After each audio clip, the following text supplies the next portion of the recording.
नमस्कार, मी ऋतुजा बिरामने स्वागत करते तुमचं। आज आपण डायरेक्ट कपड्यावर ब्लाउज कटिंग पाहणार आहोत।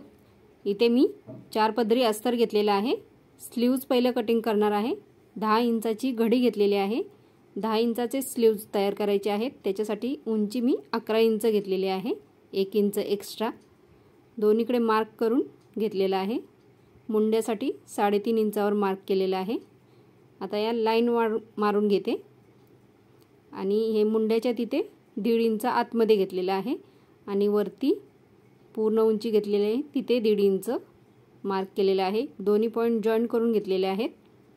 इथे मध्य काढलेला आहे त्याचा आणि वरती मध्यावर अर्धा इंच मार्क करून घेतलेला आहे आणि हा असा मागच्या मुंड्याचा आकार दिलेला आहे।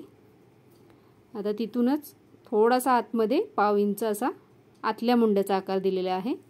हे दोन्ही मिळून पाऊण इंचाचा अंतर आले पाहिजे। इकडे आता बाहीचा घेर घेतलेला आहे मी 5.5 इंच। 11 इंचाची आपली बाहीचा घेर आहे म्हणून 5.5 इंच घेतलेला आहे आणि पुढे शिलाई मार्जिन 1.5 इंच। आता हे जॉईंट करून घ्यायचं आणि कट करून घ्यायचं। हा व्यवस्थित मागच्या मुंड्याचा आकार पहिला कट करून घ्यायचा, नंतर सरळ करून हा पुढच्या मुंड्याचा आकार दिलेला आहे। आता हे असं क्रॉस करून घ्यायचं म्हणजे लक्षात राहतं पुढचा मुंडा आणि मागचा मुंडा। आता इथे मी मागचा भाग तयार करणार आहे। पूर्ण उंची 14 आहे। 1 इंच एक्स्ट्रा घेतलेला आहे। मुंड्यासाठी 7.5 इंच कारण बंद गळा आहे त्याच्यामुळे 7.5 इंचावर मी मार्किंग केलेलं आहे मुंड्यासाठी। या लाईन ओढून घेते। आता इथे शोल्डर तुमची जेवढी असेल त्याची अर्धी घ्यायची। बंद गळा आहे म्हणून मी 7.5 इंच घेतलेले आहे। 36 साइजचा ब्लाउज कटिंग करणार आहोत म्हणून मी 7.5 इंचाची शोल्डर घेतलेली आहे। आता इथे गळा रुंदी आपण मागचा गळा बंद ठेवणार आहोत, पुढचा डीप ठेवणार आहोत। त्याच्यासाठी 3.5 इंचावर मार्किंग केलेलं आहे गळ्याचं आणि क्रॉसमध्ये गळा 4 इंच घेतलेला आहे।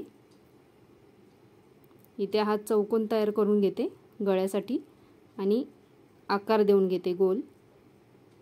खाली आता एक गळा तयार करायचा आहे त्याच्यासाठी 1.5 इंच मार्जिन ठेवलेलं आहे।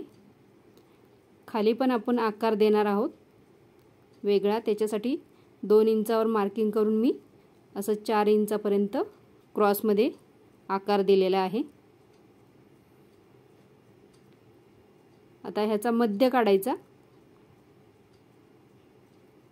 आणि एक मार्क करून घ्यायचं आणि तिथून 1.5 इंच आणि हा असा ओव्हल तयार करून घ्यायचा। तुम्हाला हवा तो आकार देऊ शकता, पण मी आता हा ओव्हल दिलेला आहे। इथे मागचे टक्स मारून घेते 4 इंचावर, वरती 3.5 इंचावर आणि इकडे खाली अर्धा इंच इकडे अर्धा इंच इकडे असं हा मागचा टक्स मारून घेतलेला आहे। हे जॉईंट करून घेते टक्स। आता इथे छातीचा चौथा भाग घ्यायचा आणि तुम्हाला जेवढी मार्जिन हवी आहे तेवढी शिलाई मार्जिन घ्यायची। 1.5 इंचच घेतलेले आहे। खाली कमरेचा चौथा भाग प्लस 1 इंच टक्स आणि 1.5 इंच असं पूर्ण मार्किंग करून घ्यायचं। इकडे शोल्डर उतार द्यायचा कारण बंद गळा आहे म्हणून अर्धा इंचाचा उतार दिलेला आहे आणि हा मागचा मुंड्याचा आकार दिलेला आहे। एकदा परत समजावून सांगते। इथे शोल्डर मी 7.5 इंच घेतलेले आहे, मुंडा पण 7.5 इंच घेतलेला आहे आणि गळा 3 इंच आहे। उंची 14 इंच आहे तर 1 इंच एक्स्ट्रा घेतलेली आहे। छातीचा चौथा भाग प्लस 1.5 इंच, मुंडा 7.5 इंच। आता हे व्यवस्थित कट करून घेते। मार्किंगवर बरोबर कट करून घ्यायचं जे मार्किंग केलेलं आहे त्याच्यावर। पुढच्या भागाची कटिंग हवी असेल तर कमेंटमध्ये नक्की सांगा आणि शिलाईचा व्हिडिओ जर तुम्हाला हवा असेल तोही सांगा। मी आता हा छोटासाच व्हिडिओ केलेला आहे। हा डिझायनर आहे थोडासा ब्लाउज म्हणून मी हा एवढाच व्हिडिओ केलेला आहे। हा आता कटिंग झालेला आहे, पाहू शकता तुम्ही। उघडून हा असा लुक होणार आहे याचा।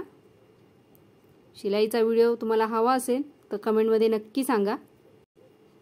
हे आता आपले कटिंगचे पार्ट आहेत सगळे। पुढच्या भागाची कटिंगचा व्हिडिओ डिलीट झाला माझ्याकडून, त्याच्यामुळे दाखवला नाही तुम्हाला। हा आता पूर्ण ब्लाउज रेडी झालेला आहे। मागेही त्याचा लुक पाहू शकता। इकडे लटकन केलेले आहे, लटकनचा व्हिडिओ पण आपल्या चॅनलवर अपलोड आहे। इकडे मी लेस लावलेली आहे गळ्याला आणि हा असा तयार झालेला आहे पुढचा डीप मागचा बोटनेक। हा ब्लाउज कसा वाटला तो नक्की सांगा। व्हिडिओला लाईक करा, शेअर करा, कमेंट करा आणि चॅनलवर नवीन असाल तर सबस्क्राइब करा। धन्यवाद।